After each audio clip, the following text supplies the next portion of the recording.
Hello, and welcome to the CDO Magazine interview series.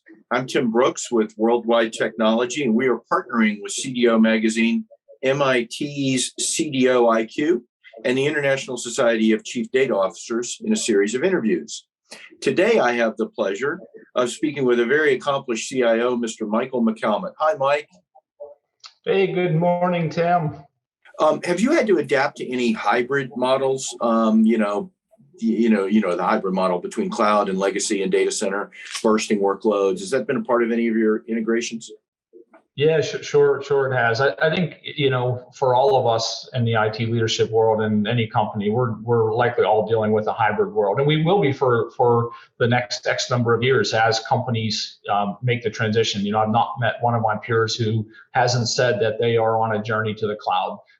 But it doesn't happen like a light switch. It doesn't happen, overnight. And so, of course, in this migration over the last year, we definitely had dealt with a hybrid environment. We had components that we refactored, moving on-premise servers into the cloud environment. We refactored them first, moving them into a serverless footprint, which again, using the terms of productivity and scalability are fantastic tools in the AWS environment. What I observed through that process is as we then did some acquisitions that had on-premise environments that we had to support, the skill sets are different.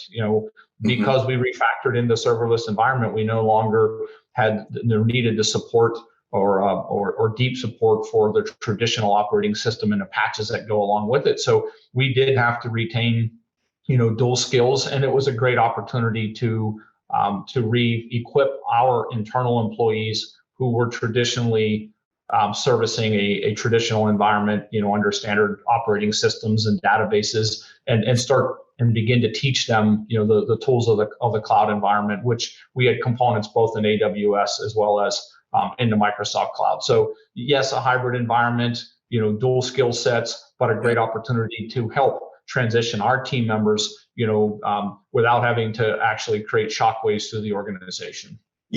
That's a great point, Mike. And you brought up something earlier about, and I expressed it as change management, where there were some, retention issues or people were resistant to the new tools and changes and things like that. This is part of, it's often a part of consideration of technology debt. And what's your decision process for determining either consolidation or retirement or deprecation? Is there a governing sort of framework on the aspects of technology debt when two different organizations are integrated? What's a way that other CIOs, CTOs can approach thinking about that? Sure. Yeah. I always, Tim, always start with what's the business equation? How is that business going to operate? What are the levels of synergies that we're trying to achieve with the group that's incoming? Are they going to be something that would be needing from a functional perspective to be integrated quickly, or are they a group that is going to run more autonomously for a while? So that really does also set the stage for what we do on the technology side. I rarely see the technology driving that equation, or I don't feel that it should. So I always see it as a best practice to understand your assets coming into an M&A type of an event, and then being able to compare those. If you're standing up a brand new company like we did, we did a very detailed asset inventory to understand, what we had, what space it operated, and how well it supported that business function, and then used our one of our partner organizations in EY and Ernst & Young to help us understand where we had technical debt, what would be a replacement system. It gave us a great view of an end state, but yet we then could put the roadmap and the timing how to get there, and they move it right. They move at different paces. I've traditionally seen that the very first type of things that we look at is the HRIS systems, common benefits, common payroll. Those tend to lead the way in these integrations, followed by the collaboration systems with the email environment. And sometimes if there's not a plan, Tim, I've seen it where just the need to operate together as an organization is painful enough if you don't integrate some of those collaboration tools. So it's a forcing function regardless. So those are the steps that I see, the sequence that my experience leads us to look at, and I think that's probably pretty common across the industry. And then all other systems are looked at based upon the what's happening in the business function. Excellent. That's great advice. So as you go through your experience with merger and acquisition events, let's say probably some spin outs, some others that were integration, what sort of skill sets are most valuable to you and your organization as you're going through an M&A event? Yeah, I in thinking through this one, Tim, I don't see the skill sets being incredibly different than what we do on a normal basis as we run an IT organization.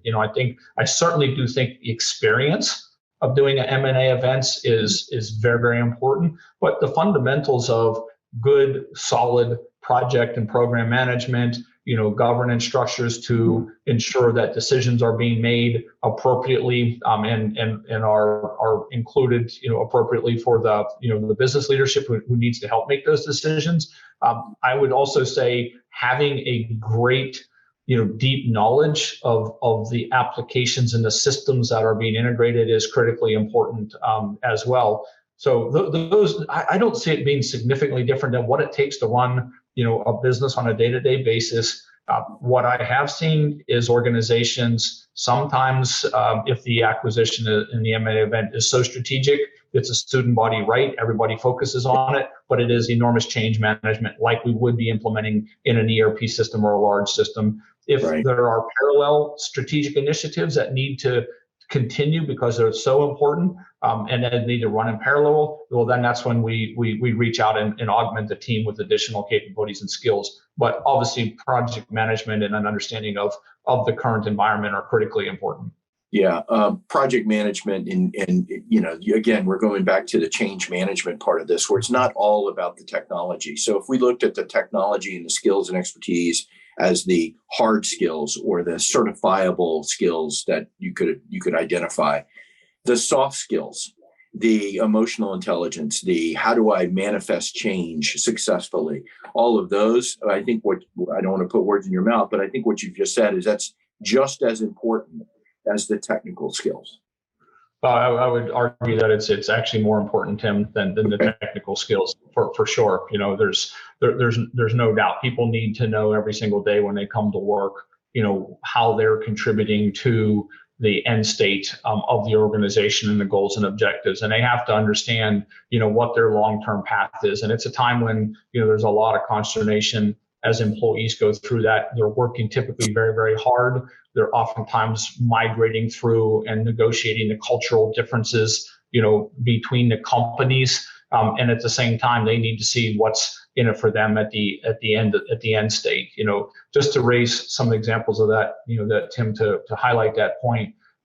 Just one thing that I probably underestimated when we moved through is just, we had a cultural difference of a group that, of developers who had been always kind of build. They had been given the latitude as a build shop. When we came in, we recognized we wanted to be great at integrating tools, and we wanted to be great at integrating package solutions. And therefore, there was a disconnect between career direction, that employees wanted to go, and despite all of their traditional change management and robust retention plans, we did struggle through that phase with relocating the business at the same time. And it does create some strain. And I think back on what we would have done differently. And I think about, I think that's a case where augmenting the resources to ensure that you have some relief for them is an important step in that journey, because it is a challenging transformation. Really, you've been great at sharing so much wonderful information with us today. I want to thank you for your time. Thank you, Mike McCalmont, for joining me today. I'm Tim Brooks with Worldwide Technology, and please visit cdomagazine.tech for additional interviews in our CDO interview series. Thank you, Mike. It's been my privilege, Tim.